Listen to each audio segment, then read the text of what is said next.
Buonasera e ben ritrovati con l'informazione flash di New Sicilia, i principali titoli del pomeriggio. Lascia trasparire del disappunto la scelta del Presidente della Regione Renato Schifani di non partecipare alla conferenza stampa di presentazione di Agrigento Capitale della Cultura 2025.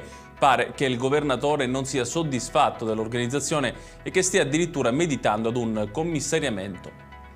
E lo stesso Schifani ha voluto incontrare Roberto Colletti, direttore generale dell'ospedale Villa Sofia di Palermo, dopo i recenti fatti di cronaca che hanno riguardato la struttura. Al centro del confronto le criticità dell'ospedale e probabilmente anche le dimissioni del direttore sanitario Rizzo.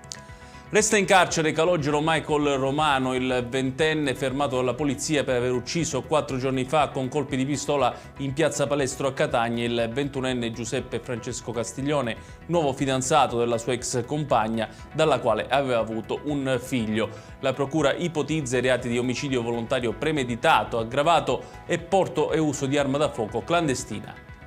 Scuole chiuse domani a Pachino e Portopalo nel Siracusano a causa del maltempo che si è abbattuto nella zona delle scorse ore e che ha provocato diversi allagamenti.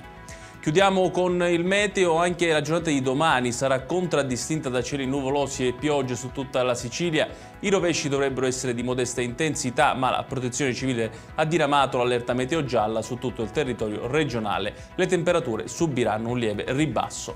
Ed è tutto per questa edizione, tutti i dettagli su queste notizie li trovate come sempre sul nostro sito www.newsicilia.it. Grazie per averci seguito e buon proseguimento di serata.